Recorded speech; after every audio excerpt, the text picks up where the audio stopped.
Hello my dear student, today we start a new chapter that name is a chemical reaction and equation. So first we see, can you recall? In that the first question is, what are the types of molecule of a element and compound?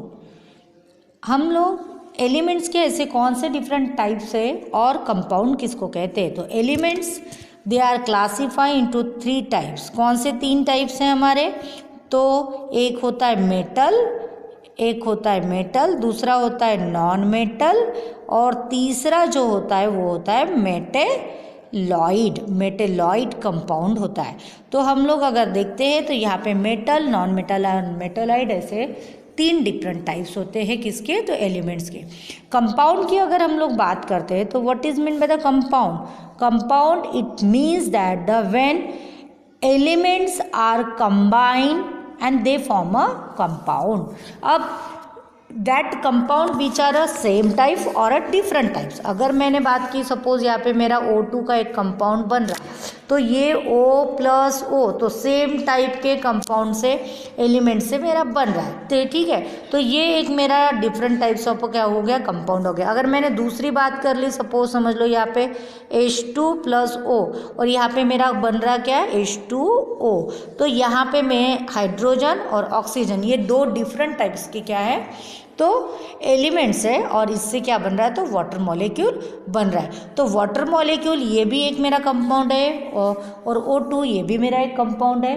तो it means that when same type और a different types of element they combine they form a what? Compound. समझ में आ रही बात? Okay, next question है हमारा क्या? तो what is mean by the valence of element? Elements की वैलेंसी किसको कहते हैं? द लॉस और a gain of electron by the elements to become a stable. जब भी कोई एलिमेंट को स्टेबल होना होगा तो वो अपने इलेक्ट्रॉन को लॉस करता या फिर गेन करता, उसी चीज को उस एलिमेंट की वैलेंसी कहते हैं. जैसे कि बात करते हैं, एग्जाम्पल लेते हैं हम लोग किसकी? सोडियम की. तो सोडियम के पास देखो 281 ऐसा है. अगर इसको अपने ऑक्टेट को कंप्लीट करना है तो ये एक इलेक्ट्रॉन को इनको क्या करना पड़ेगा? सोडियम को लॉस करना पड़ेगा. एक इलेक्ट्रॉन को लॉस कर रहा है. लेकिन अगर मैं बात करती हूँ ऑक्सीजन की, तो ऑक्सीजन के पास होते 8 इलेक्ट्रॉन. अगर इसके इलेक्ट्रॉन की कॉन्फ़िगरेशन की करते हो 26, तो इसको अपने ऑक्टेट को कंप्लीट करने के लिए इसको 2 इलेक्ट्रॉन को क्या करना पड़ेगा? तो गेन करना पड़ेगा. तो यहाँ पे अगर इलेक्ट्रॉनों को गेन करो या लॉस करो फॉर द व्हाट? स्टेबिलिटी के लिए, स्टेबल रहने के लिए, तो उसको हम लोग उस एलिमेंट के क्या कहते हैं? तो उस एलिमेंट के क्या कहते हैं? तो वैलेंसी कहते हैं. ओके, नेक्स्ट है, what is the required for the writing the molecular formula? हमको कोई भी मॉलिक्यूलर फॉर्मूले को लिखने के लिए किस चीज़ की, कौन से कंपाउंड की ज़रूरत होती है? And what molecule are compound in return? अब मुझे सपोज समझ लो मैंने यहाँ पे H2 प्लस O लिखा और यहाँ पे मेरा H2O ये मेरा एक कंपाउंड बन रहा है. तो मुझे ये कंपाउंड लिखने के लिए मेरे पास क्या होना ज़रूरी है? तो लेफ्ट साइड में होता है आपका रिएक्टेंट होना तो ज़रूरी है. अब वो रिएक्टेंट आपका सेम टाइप का भी रह सकता है, डिफरेंट टाइप का भी रह सकता है. अगर आपका रिएक्टेंट सेम टाइप का या डिफरेंट टाइप का होगा तो वो आपका क्या बनाएगा? कंपाउंड बनाएगा. तो मुझे किस चीज़ की ज़रूरत होती है? रिएक्टेंट की ज़रूरत होती है. और वो रिएक्टेंट के बीच में रिएक्शन होनी बहुत ज़्यादा ज़रूरी होती है, तब जाके आपका जो कंपाउंड है वो बन जाता है. मतलब ये हो गया एक आपका मॉलिक्यूलर फॉर्मूला. ठीक है. अब नेक्स्ट है, in the earlier standard we have seen how compound are formed by the chemical combination of the element. We have also learned that driving force behind the formation of a chemical bond to attain an electronic configuration with a complete octet, अपने octet को complete करने के लिए हमको different types of reaction करने पड़ते हैं। या तो बॉन्ड को ब्रेक करना पड़ता है या तो बॉन्ड को जोड़ना पड़ता है। The atom attain the complete octet by giving और टेकिंग और sharing of electron with each other. जब भी अपने इलेक्ट्रॉन को अपने ऑक्टेट कंप्लीट करने के लिए या तो इलेक्ट्रॉन को लेना पड़ता है या तो इलेक्ट्रॉन को क्या करना पड़ता है, शेयर करना पड़ता है। ठीक है, नेक्स्ट है आपका chemical reaction. Some of the scientist of the 18th century और 19th century carried out the fundamental experimental on chemical reaction. Different types के केमिकल रिएक्शन लिए गए 18 और 19वीं सदी में। ठीक है, they prove that there the experiment that during the chemical reaction compositions of the matter change and that change remain a permanent or the contrary during the physical change only the state of matter change and the change is often the temporary in nature। अब आपको बताया गया कि chemical reaction जो होती है वो दो टाइप की होती है, एक होती है परमानेंट और एक होती है टेम्पररी। ठीक है, तो परमानेंट जो होती है उस रिएक्शन को हम लोग कहते हैं केमिकल चेंज, और जो टेम्पररी जो होती है उसको हम कहते हैं physical change.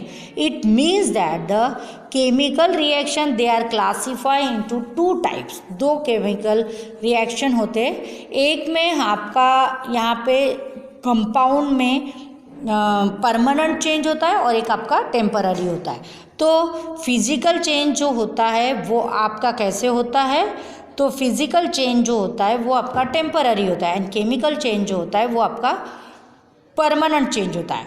Physical change they are also the what reversible, reverse हो सकता है, एंड केमिकल चेंज जो होता है वो आपका इरिवर्सिबल होता है। और साथ ही साथ अगर आप लोग जब भी कोई फिजिकल चेंज देखते हो तो वहाँ पे कंपोजिशन जो मैटर का रहता है वो सेम रहता है, ऑलवेज बी द सेम। लेकिन केमिकल चेंज में आपका जो कंपोजिशन होता है मैटर का वो सेम नहीं रहता। अब इसको मैं ये पॉइंट को समझाती हूँ। Compositions of a matter is same. जैसे कि मैं बात कर रही हूँ, मैं यहाँ पे H2O ले रही हूँ। अब ये H2O आपका सॉलिड में है या फिर लिक्विड में हो या गैस में हो। मैं बात कर रही हूँ किसके, फिजिकल चेंज की। अगर फिजिकल चेंज में है तो यहाँ पे अगर ये 2 ग्राम है, ये भी 2 ग्राम ही रहेगा, ये भी 2 ग्राम ही रहेगा। कौन से वाले केस में, फिजिकल चेंज के केस में। लेकिन अगर मैं बात करती हूँ केमिकल चेंज की, कि वाटर का मॉलिक्यूल किसी और कंपाउंड के साथ रिएक्ट करके कोई नया कंपाउंड अगर फॉर्म कर रहा होगा तो उस रिएक्शन को हम लोग क्या कहते हैं, केमिकल चेंज रिएक्शन कहते हैं। ठीक है, अब यहाँ पे डिफरेंट टाइप्स ऑफ एग्जाम्पल दिए, उनमें से आपको आइडेंटिफाई करना है कि which one is the physical change and which one is the chemical change. First है transformation of the ice into the water. अब वाटर का आइस का कन्वर्शन वाटर में हो रहा, तो क्या वाटर का कन्वर्शन फिर से आपका आइस में हो सकता है क्या, हो सकता है, हो सकता है ना। आइस का कन्वर्शन वाटर में, वाटर का कन्वर्शन आइस में हो सकता है। इसीलिए इस रिएक्शन को हम लोग फिजिकल चेंज कहते हैं। कुकिंग ऑफ फूड, फूड अगर बन गया, एक बार खाना बन गया, खाना इट मीन्स अगर सपोज समझ लो राइस है, राइस का अगर आपने चावल में कन्वर्शन कर लिया आपका, हाँ, या फिर आप लोगों दाल को कुक कर लेते हो तो फिर से आप दाल में कन्वर्शन नहीं कर सकते हो, तो ये हो गया आपका केमिकल चेंज। फिर repelling of the fruits, fruit का पकना, अगर कच्चा आम है वो आपके पक्के आम में कन्वर्ट हो गया, मतलब येलोविश मैंगो हो गया, तो क्या येलोविश मैंगो फिर से ग्रीन मैंगो में कन्वर्ट होगा, नहीं होगा। It means it is a chemical change. Then milk turns into the curds, अगर दूध है, दूध का दही में कन्वर्शन हो गया तो क्या दही कन्वर्ट फिर से मिल्क में होंगी क्या, नहीं। It is mean by it is also the what, chemical change. Evaporation of the water, water का कन्वर्शन मतलब पानी इवेपोरेट हो रहा, तो इवेपोरेट होने वाले वाटर को हम लोग फिर से क्या कर सकते, कलेक्ट करके फिर से पानी में कन्वर्ट कर सकते। It means it is a what, कौन सा चेंज है? Physical change. Digestion of a food into the stomach, अगर एक बार फूड डाइजेस्ट हो गया हमारे पेट में तो क्या फिर से वो फूड में कन्वर्ट हो जाएगा क्या? नहीं, it means it is a what? Chemical change. Size of reduction of the naphthol ball expose to air, naphthol ball जो है वो फिर से हवा में एक्सपोज हो गया तो क्या फिर से वो बॉल में कन्वर्ट हो जाएगा क्या? नहीं, इसमें आपका ये दोनों चेंजेस आ सकते हैं, डिपेंड अपॉन द कंडीशन। ठीक है, डिपेंड अपॉन द कंडीशन। अगर उसको आपने एक आध कंटेनर में कलेक्ट करके रखा तो वो जो इवापोरेशन वाला एयर है उसको कलेक्ट करके फिर से बॉल में कन्वर्ट कर सकते हैं। तो ये दोनों कंडीशन में आ सकता है। ठीक है, then staining of a Shahabad और Kadapa tile by lemon juice, अगर सपोज समझ लो कोई टाइल के ऊपर अगर लेमन जूस का कोई रिएक्शन हुआ है तो क्या वो फिर से टाइल जो है एज इट इज़ बनेगी? नहीं। तो ये भी आपका केमिकल चेंज है, क्योंकि लेमन जूस ने उसके साथ वो कडप्पा के साथ क्या कर लिया? रिएक्शन कर लिया।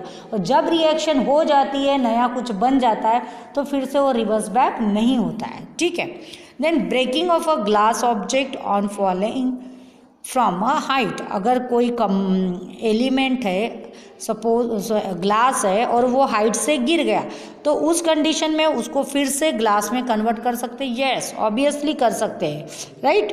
तो ये आपका फिजिकल चेंज में आएगा। हो सकता है उसको टाइम लगे लेकिन ग्लास में कन्वर्ट हो सकता है। सपोज समझ लो मैंने एक लकड़ी ली है और लकड़ी को मैंने तोड़ दिया, दो लकड़ियों में उसको कन्वर्ट कर लिया और फिर से उसको जोड़ के फिर से हम लोग लकड़ी बना सकते हैं, राइट। लेकिन सपोज समझ लो मैंने उस लकड़ी को बर्न कर दिया, जला दिया और उसका कन्वर्शन ऐश में कर दिया, तो क्या ऐश का कन्वर्शन फिर से लकड़ी में होगा क्या? नहीं। तो जो बर्न लकड़ी का ऐश में कन्वर्शन हुआ that is the chemical change. लेकिन ब्रेकिंग ऑफ अ वुड, अगर कोई लकड़ी का टुकड़ा टूट जाता है और फिर हम उसको जोड़ देते हैं तो that is the physical change. Okay, तो यहाँ पे हमारा physical change and chemical change it is a finish.